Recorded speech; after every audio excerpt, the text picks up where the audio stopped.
morning. You're watching Businessworld Live. I'm Danie Laurel. It's the start of a new trading day. Let's kick off with our top story. The banking sector is urging Congress to pass a proposed measure that would impose stiffer penalties against cyber criminals on the back of the reported increase in online fraud during the pandemic.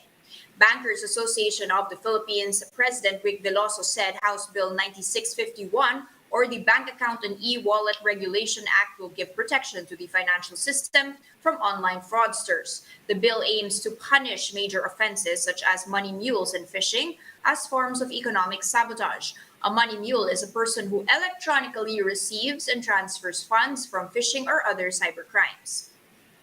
The Philippine Star reports that Veloso vowed to work with Congress on how to further strengthen the bill. Punishments under the proposed law include a jail time of 6 to 12 years or a fine of up to 500,000 pesos. The proposal comes amid the Philippines' inclusion in the gray list of Global Dirty Money Watchdog Financial Action Task Force, which means the country is under increased monitoring after failing to address deficiencies in countering money laundering and terrorist financing. BSP Governor Ben Diokno hopes the Philippines will be removed from that list by 2023.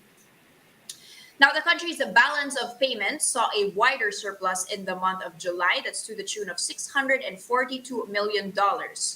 Now, that is significantly bigger than the $8 million surplus logged in July of last year. It also ended 2 months of a deficit and is a turnaround from the $312 million gap in June.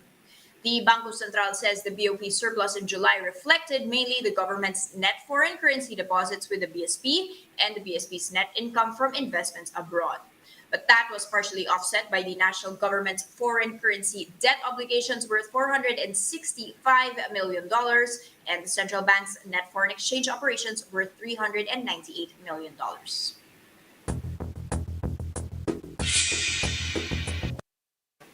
Now, quick check on our local unit amid that BOP swinging to a surplus. You can see on my terminal here the peso swinging between gains and losses, but it's actually quite strong compared to 3 weeks ago, trading at 49.82. The greenback that actually reached a 3-week high, not just amid the BOP, but also in the rising reserves, and we even hit 49.85. That was the lowest already since August 5 rather, and we're even stronger than that. Let's take a look at how we are opening our bourse this morning.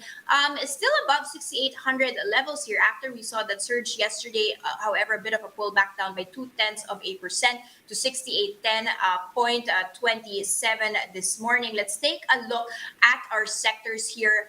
And which ones are actually moving, particularly the banking sector. That's something that I want to be looking out for today. Let me just pull that out for you guys. Of course, as we mentioned earlier in the banner, that we are looking at the cyber fraud issue here plaguing a lot of the banks which are going digital. You can see East West Bank trading the high, jumping the highest this morning, up by 1%. Actually, all of the banks, save for our biggest lender, BDO, are gaining this morning. BDO down by 0.4%. And let's look at our movers here. Watching out for which ones are actually bringing our local bourse up and down this morning. This is the 4th trading day of the week. You can see Alliance Global up by 2% this morning, followed by PLDT and GT Capital. So not necessarily a trend in terms of which ones are gaining, but on the downside, you can see the 2 giant SM companies, SM Prime and SM Investments, dragging dragging down the local boards. Now, there's one that we are still watching out for here. We're still on REIT watch.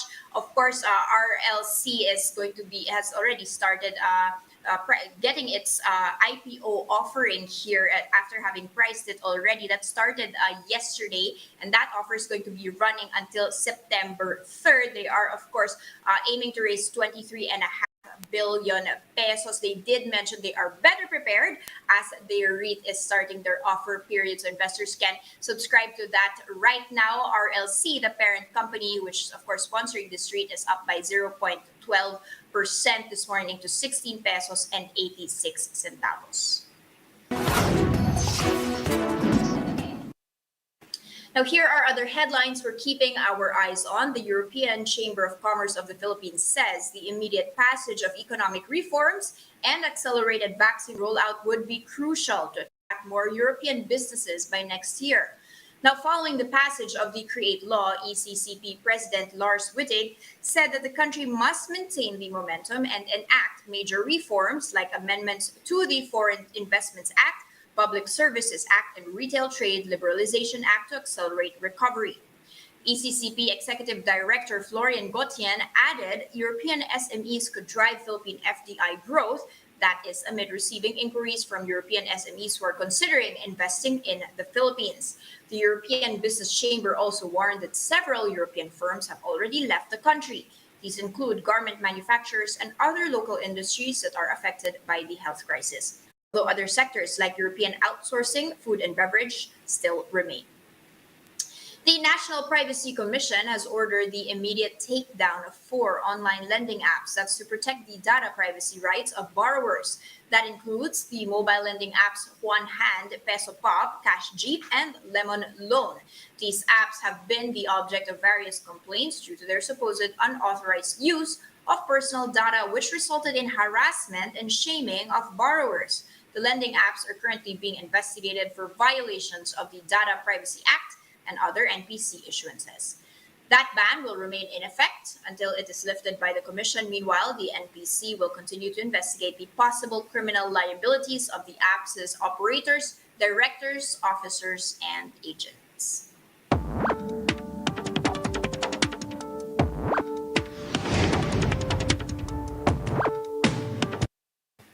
Work from home is here to stay. At least that is what the IT-BPM sector is pushing for. Now, here to clarify, we have with us Ricky Salvador. He is the IBPAP Executive Director for External Affairs and Investor Relations. Good morning, Sir Ricky, and welcome to Businessworld Live.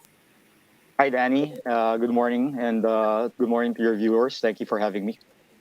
Sir, it's a tricky balance between safe return to the office vis-a-vis prolonging the work from home. But you have come out with an appeal to the government actually to extend the possibility that the IT-BPM employees can work from home. Tell us, why is this? Has this always been a plan, or have you actually seen a prolonged need for this in this period? Okay. So based on our data, we've seen that 70% or 65% of our IT BPO companies in the Philippines are working from home on a 70-30 split. No? And more than 100 companies are working from home at 90%. So as early as last year, we have written government to extend the work from home arrangement beyond what was initially given to us, which is this September 12, 2021. The FIRB, we understand, has heeded our call and has agreed, although we're still waiting for the final resolution to be published, to extend the work from home arrangement until March 2022. So that is where we are right now. Sir, is this an option for employees, or is it something that they need to do to keep the rest of the other people safe? And also, what is your percentage targets here, at least until March 2022? Well, paramount really is safety. The health and safety of our employees is the number one reason to, at this time, especially with the surge of Delta, where we really have to ramp up the inoculations. And I'll touch on that probably later. But that is number one. And then number two, our clients have seen that there are other benefits to working from home. Increased productivity, providing job opportunities beyond Metro Manila, increasing the hiring radius to the countryside, where we are able to tap talent. So aside from the work from home, another challenge that you see is getting the skilled talent supply. And with work from home, we are able to tap even the countryside, even far-flung provinces. And all of this will increase our competitiveness. Because, of course, we're not the only country in this game. We have other competitors, number one of which is India. And they do have a work from home arrangement. their government has eased the requirements, and they have seen also the benefits of working from home. So they are currently at also 100% work from home. So that's the option of the IT-BPM industry in India. And for us, fortunately, we have it officially until September, but unofficially, and we're still waiting for the final word from the FIRB. Although we were able to talk to the co-chair of the FIRB, Secretary Mon Lopez, and he said that they've approved it until March 2022. Sir, can you nuance a bit why the productivity levels are better? That is still, up for debate in many other sectors. Saying, of course, with our IT infrastructure, the security, just the internet speeds and connectivity, the fact that schools are not yet open for those that have children at home, and even the power security issue. Why and how has your sector been productive, or more productive, even as you mentioned? Yes. So as early as last year, we actually held a telco series and got together all our member telco companies, because IBPAP is composed of industry and non-industry, and in non-industry sector includes the telcos and some other services that are allied to the IT BPO industry.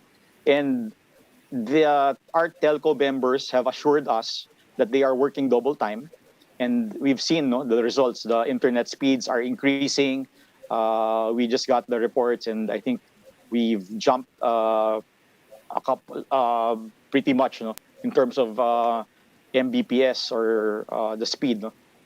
And they've also focused on providing internet in the homes.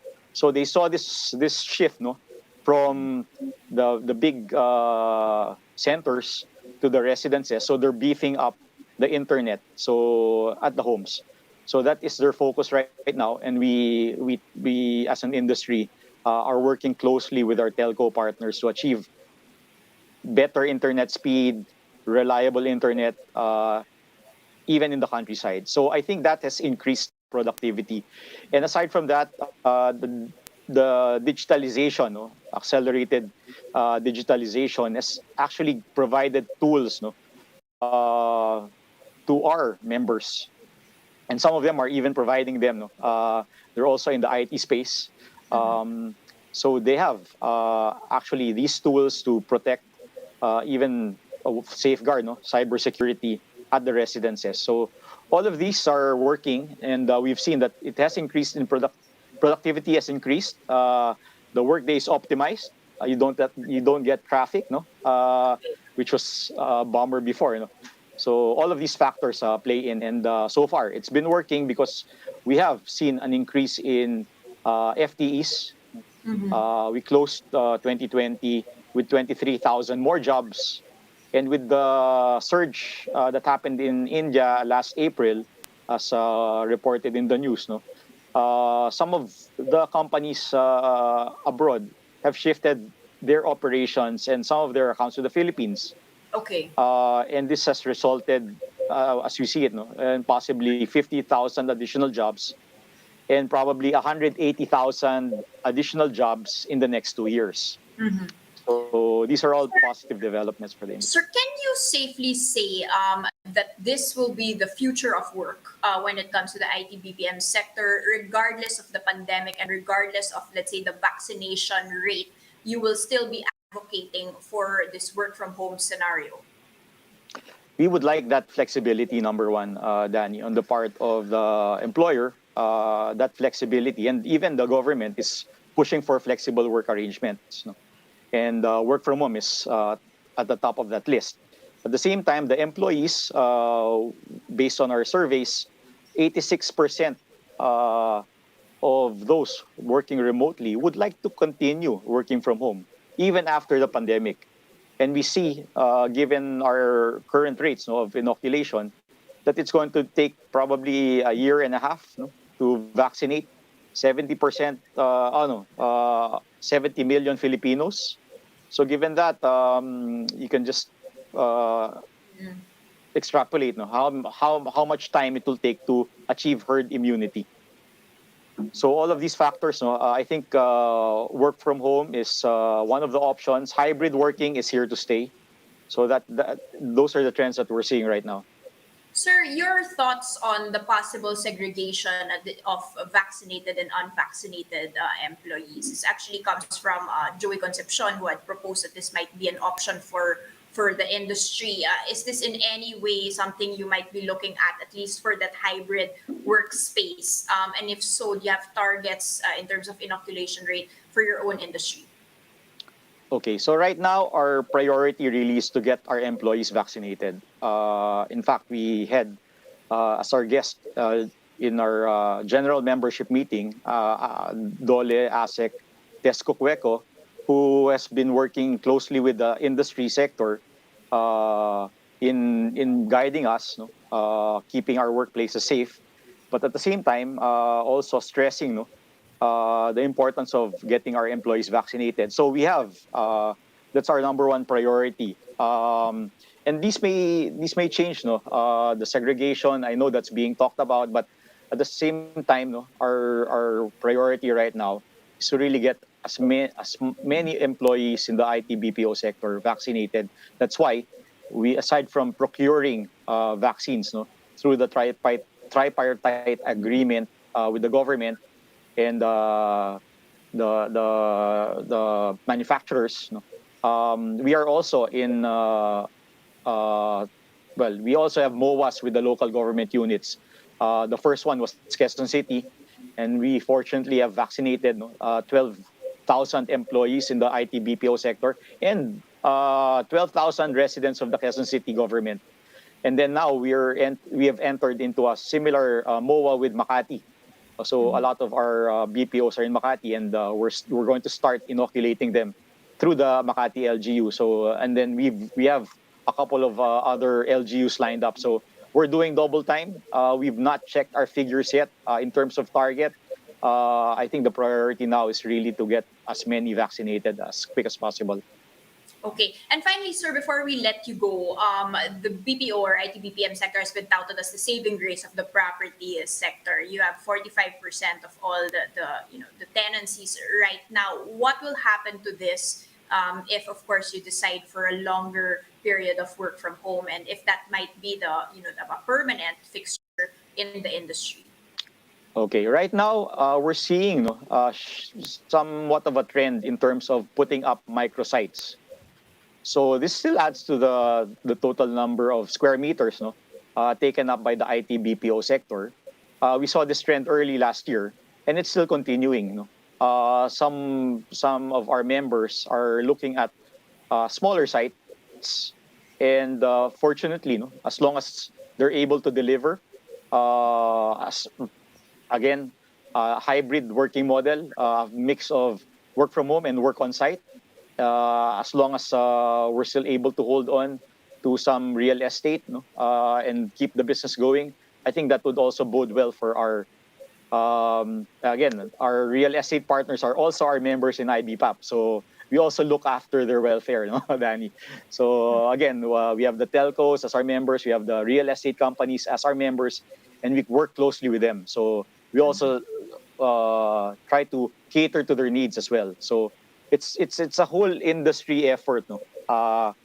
Together with both the IT BPO companies and all these real estate companies and telcos and the other utility providers, all working together to make the Philippines a very competitive location for investors to come in and invest in. And fortunately, we have had inquiries from abroad, and we are actually marketing the Philippines as a prime destination for the IT BPO sector.